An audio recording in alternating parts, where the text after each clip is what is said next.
first place. I say all these things to explain to you that we are not advocating just for people to be removed from positions, but to change the overall culture of TSU. It is the students' tuition and fees that pay to keep these doors open, so it is the students who should be this institution's top priority. The second concern I want to address is the attempts to distance ourselves and move away from our legacy as a historically black institution. I am not racist, nor am I against diversity. But if I wanted to go to Lamar, if I wanted to go to Stephen F. Austin, U of H, even UT or Texas A&M, then I would have done that. TSU was not my only option. I made a conscious decision to attend a historically black institution. TSU has always been that and has always been welcoming to people of all classes, colors, and creeds. We have been provided no valid reason as to why we should stray away from that now.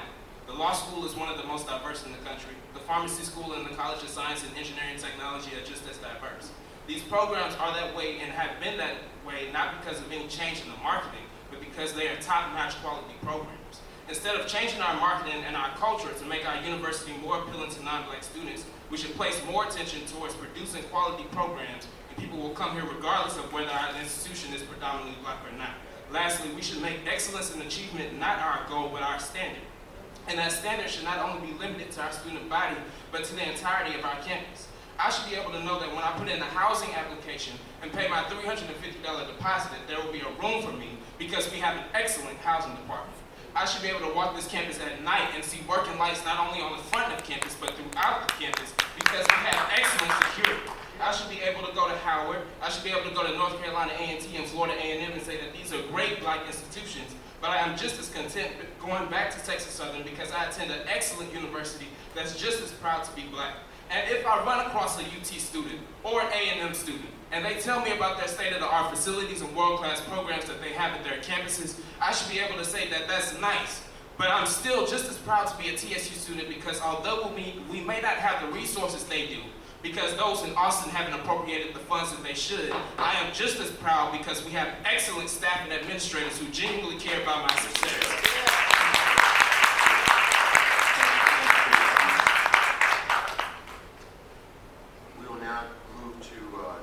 Johnson.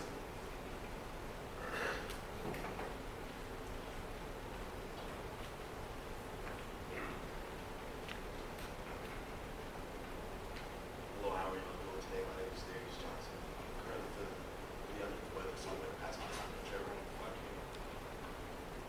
Greetings, board. I come before you this morning not as the comptroller of the Student Government Association, not as one of the students a part of the Take Back TSU movement. I come before you as a concerned student looking for quick fixes, not looking for quick fixes, but long-term solutions. I don't need to have a position in the SGA to take a stand for the betterment of Texas Southern University. I have sat in countless meetings, and the overall excuse for the things that have taken place at TSU is that Texas Southern keeps receiving budget cuts from the state each year. Yes, I do believe that this is an issue predominantly black institutions are facing, and Texas Southern University isn't the only school dealing with this. Additionally, I do believe it is completely unacceptable for our leadership is using that excuse as a crutch for not holding each other accountable. It shouldn't take a series of social media posts and news media coverage for the leadership to speak up about the current budget cuts. Under the past administrations, the OCR agreement was implemented to enhance the institution. Since then, I've been told that over the years, the funding has been cut out. Why hasn't there been an outcry from our administration if we depend on these funds to keep our school up to par? To the Board of Regents, my question to you is, do black lives matter to you? Our campus is 85% African American. What are you doing to make sure we are African Americans are well prepared for the real world? We cannot preach and advocate for diversity if we cannot properly serve and take care of the majority of students here at TSU. Does my education matter to you, or does being a part of the board just another position you hold? To the Board of Regents, to the student regent, since you're the voice of the students of the Board of Regents, my question to you, how are you going to serve the students of this university, or this is just a way to pad your resume? To President Rudley, what are you going to do differently to fight the funding that we need in Austin? Have you really reached out to those congressmen and the members of the Black Caucus in the past who have helped TSU rally for money? Why were the students told that the school was mandated by the state to diversify in order to receive funding from the state? Our motto at this university is excellence and achievement, and that has not been upheld lately by our administration. We should be ashamed of the outdated equipment and resources provided here for students. The Career Services Center and the Student Health Center is underfunded. There are many students on this campus suffering from trauma from the recent shootings. African Americans have a 20% greater chance of having a mental illness. And on this campus where 85 of the students are black, we do not have a licensed psychologist on this campus. How can we say Black Lives Matter if we are not servicing the majority of students on this campus? How can some departments of this school have ample money and some don't have a budget at all? I love my university, and if you love something, you would do everything in your power to protect it. I am challenging the Board of Regents and the administration of this university to find another excuse for their poor decisions instead of blaming students and budget cuts. Thank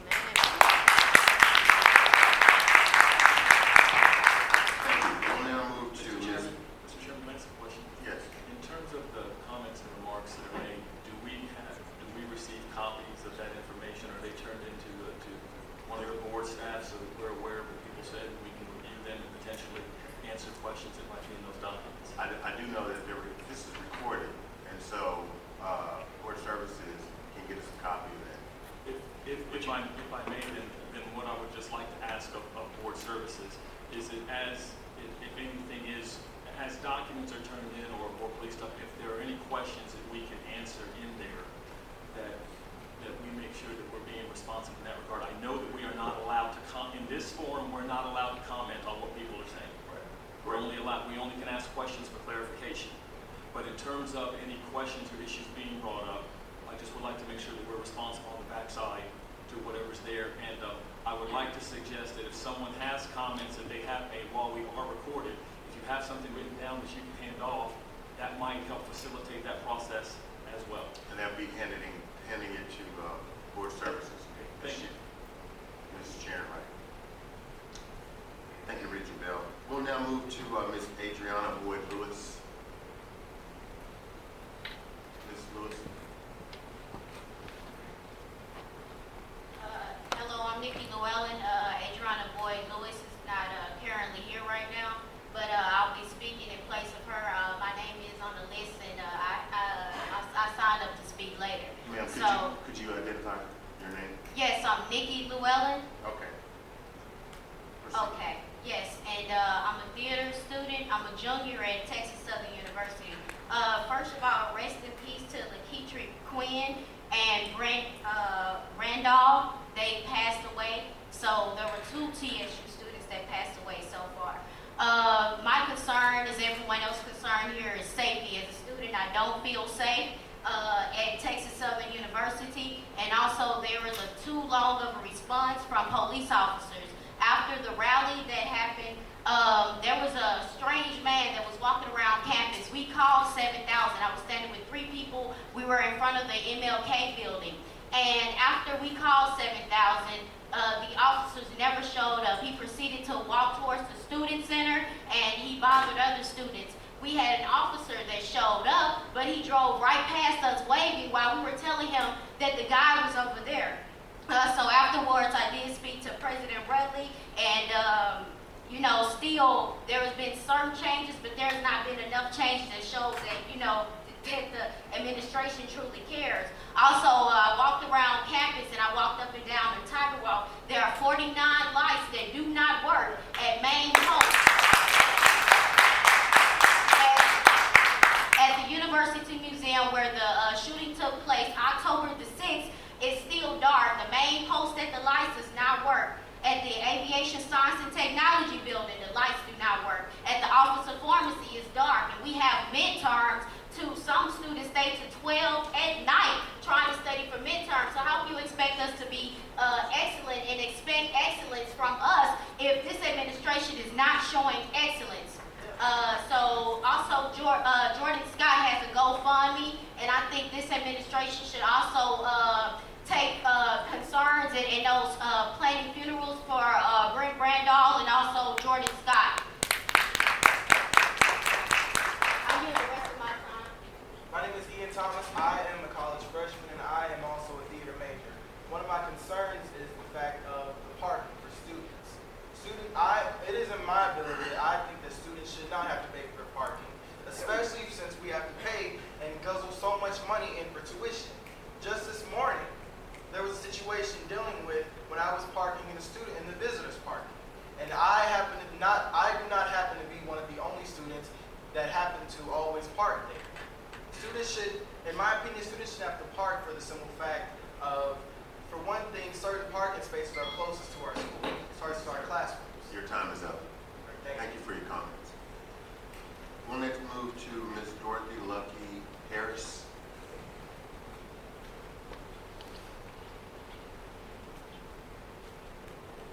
Hello, good morning. My name is Dorothy Lucky Harris. I am a junior here at Texas Southern University. My major is Administration of Justice with a minor in Pre-Law Studies. And today I will be talking about the safety in campus life.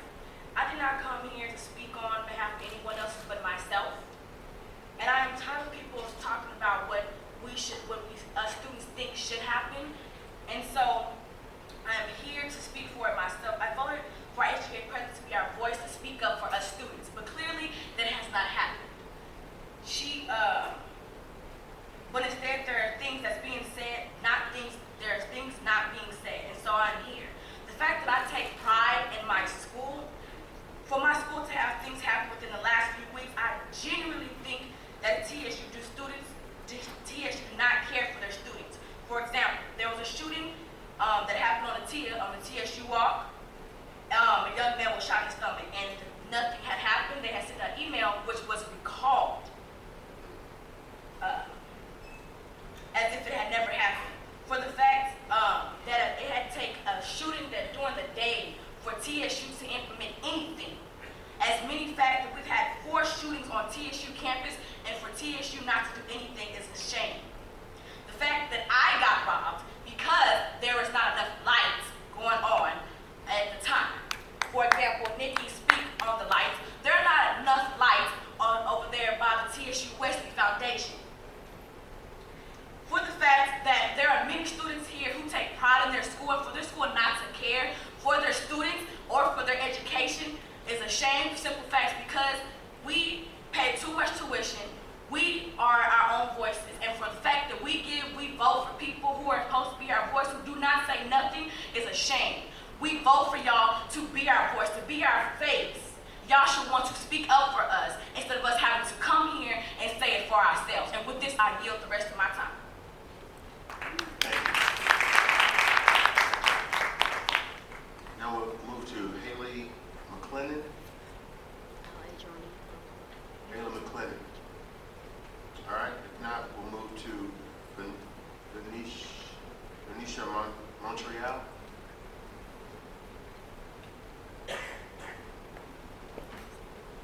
Good morning. My name is Venetia Montreal. I'm a senior Administration of Justice major, English minor. It has been brought to my attention that a couple of the entities on campus are funded by student fees, and the proper funding for these entities are supposed to come from awarded grants. Is it true that entities like the Women's Resource Center are being funded by student fees and not grant money? We had a gun control forum in light of the campus shootings that served to educate about the open carry and campus carry laws that recently passed. These laws only address registered guns. None of the shootings on campus happened with registered guns. Although the forum's purpose was to educate on the laws that have passed, the causes of gun violence, specifically at Texas Southern, were not talked about. Thank you. Thank you. We'll next move to Olivia Madison.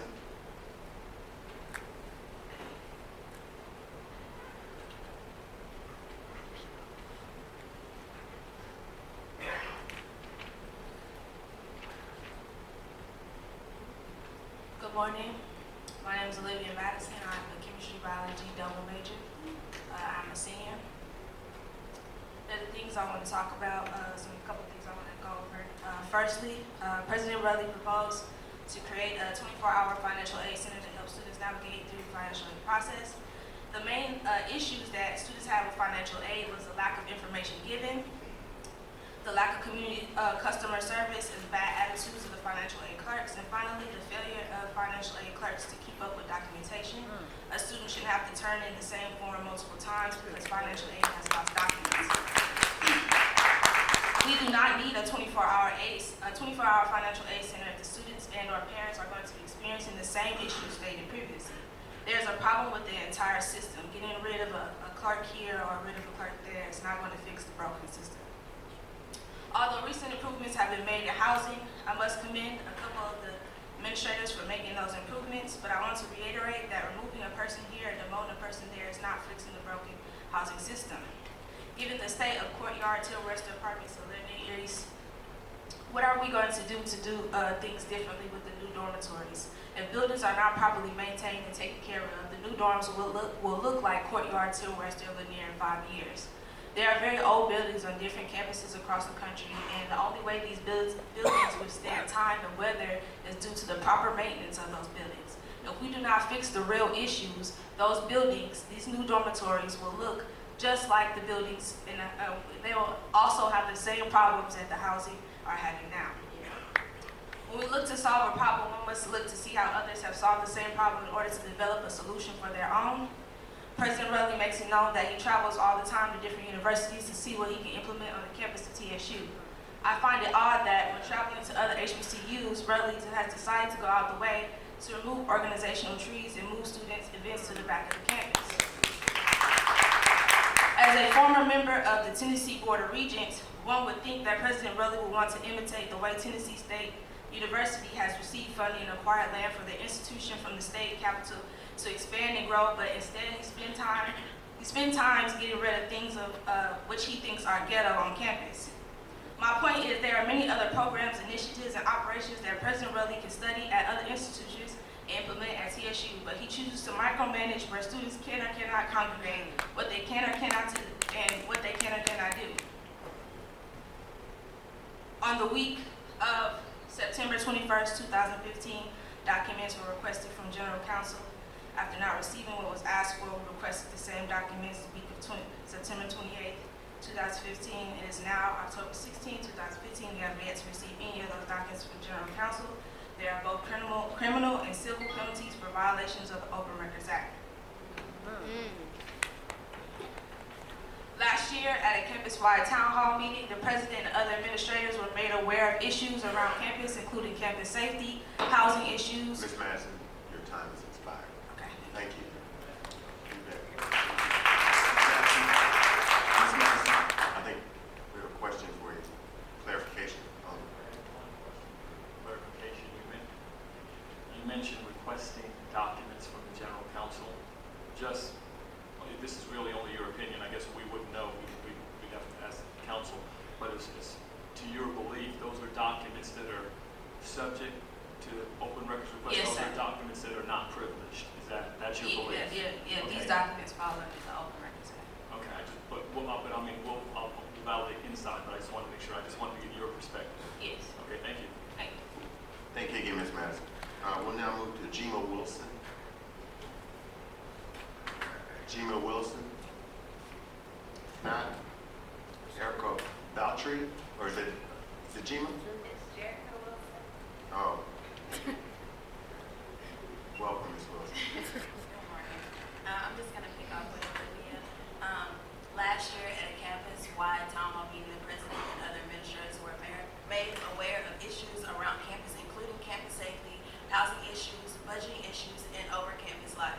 All of the issues addressed in the demands of the Take Back TSU movement were not new to President Rutherford or the administrators. Lastly, we as a student body understand that in order to make changes, some reorganization that occurred, but the way to kill the snake is to cut off the head, not from the tail. Reorganization starts at the top, not the bottom. If these systems are broken, problems will continue to reappear. Thank you. Now we'll move to Erica Valtry. Close enough. Thank you. Good afternoon, good morning. My name is Erica Valtry. I am a junior here at Texas Southern University. Also, I am a United States veteran, served over 8 years and 5 years of my last years have been in Afghanistan. I'm here to speak. I hear so much negativity. So give me a chance to be positive for a second if we can. I understand the art of war, and in war there are many, many casualties. And when that happens, a lot of people lose. So I like to commend the president that we do have for working with the Take Back TSU movement to actually humbling himself to actually come down to help us. Everything won't be resolved in a day, but it can happen. As long as people are willing to listen, willing to yield their heart and humble themselves for the people, because I truly believe that you're here because you're here for us. And so anything that you do is going to better us. There are things that happen in the dark that sometimes are not illustrated.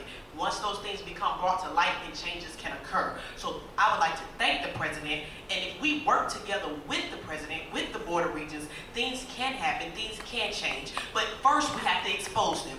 Now they've been exposed. I would like to thank him for working with the Take Back TSU movement, no matter how it had to be exposed. I think that positivity helps everything, because in war, people lose, people die, people get hurt. And as a body, we have to stay together. That's my thought.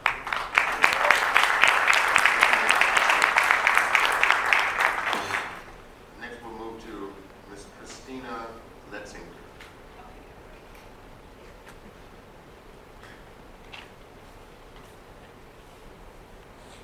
Well, hi everyone. With all due respect to the Board of Regents, the president, and to everyone in attendance, I am Christina Letzinger, and I am the founder of #TakeBackTSU.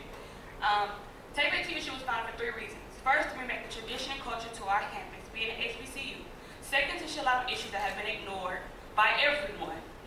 And third is to unite us back to one TSU. That is our slogan, but we have not done that. We are not one TSU. We are very, very broken on the inside, between faculty to administration, and also to the board and to the students. Secondly, we are the students are looking for the Board of Regents to give our president the support and resources so that he can meet the needs of the students. And #TakeBackTSU will not leave until every student need is met. We did it so that now the issues are now public. You can't ignore it anymore. So now we're looking to you guys to fix the issues. We're no longer asking, we're no longer negotiating. That's there. So let's do something about it. We're not saying we can't work together. We're saying as the students, we are here to work together. Let's get it done so that TSU can be the best institution it can be. And it can't be that unless it has the students on board. And I yield my time to another student in this audience.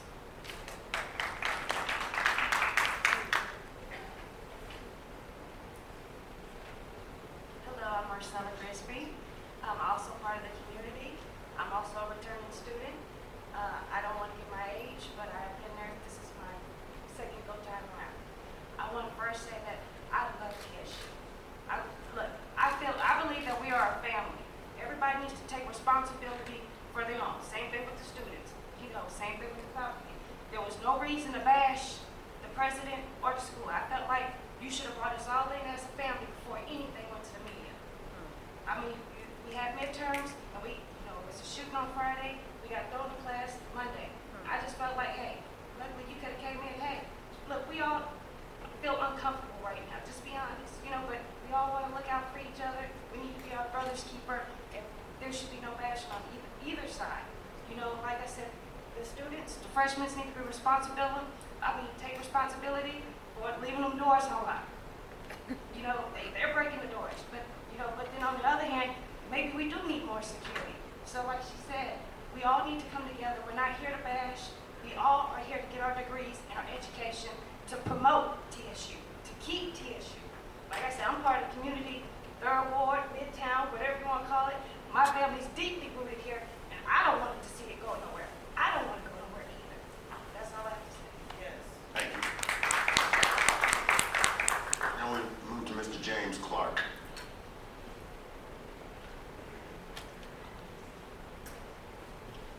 Good morning, ladies and gentlemen. I want to commend the new members of the board, tell you good luck, and that we're counting on you. I'd also like to begin this to say that this is the second time that I have been here to speak in front of you.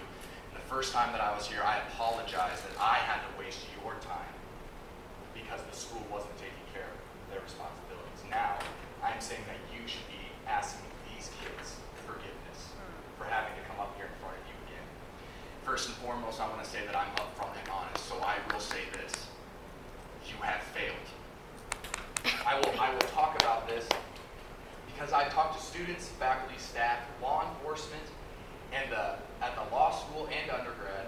And here's just a quick list of the issues that show the symptomatic problems of this school, which is a lack of accountability and leadership. First and foremost, in regards to my school, the law school, we are ranked 180th out of 199 in the country. This is not due to the fact that the school is not good. If you go to the U.S. ranking system online, it's because it's a lack of information given by the school. The school isn't even trying for these students. Second, you talked about financial aid. It took over a year for my class to get their student deposits back, which made a lot of students question whether or not they get their money back, considering their money orders that they paid for those deposits had expired. Further, students are not getting their loans at the proper time and not getting what they expect. Let's see, keep going. Third, there was a teacher that has cheated twice in the past 2 years, and he is still there. I came in front of you last year and told you to fire him, and he is still here. And there are other teachers that are there that have been cheating. So for you to say that things aren't a problem is a lie. It makes me wonder what else is being brushed under the rug. Another point, there are people that are asking for accommodations aren't getting those accommodations filled at the law school. I'm sure they're not getting filled around the undergrad. People ask for them, especially mothers. I had one story of a mother that had to come to class the day after she gave birth because she was worried she was going to get an unexcused absence. It's been mentioned quite a bit, but 2 undergrads have been shot recently. In regards to security and police, it is poor security and poor police force, not because of the police. I believe that they are here to protect us. I wouldn't look at those 2 stars on that man's collar and not believe that he would kill someone to protect my life. However, they are understaffed. They are underpaid. They are undertrained. You have cop cars gathering dust in both garages, and I want to know why you have a $250,000 military MRAP assault vehicle in your carpool at the back of the university. I want to know why you haven't gone out and shown the students. For riot control and for war. So I want to know why you have it. Let's keep it. Thank you. I have quite a bit. Second, there's been graffiti removed, there's guns, there's trash, there's broken windows, there's facilities aren't being managed properly, broken fixtures, cleanliness, not using replacement parts. They don't use replacement parts, so if you have one person that slices their leg open, they're going to sue. All right. I'll be here at the next meeting. Thank you. Okay, so I want to give everybody else an opportunity to just make sure Adriana Boyd Lewis, and then Haley McClennan.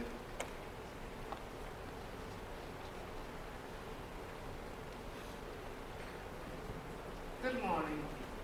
My name is Adriana Boyd Lewis. I'm a senior here at Texas Southern University with a major in political science and a minor in theater.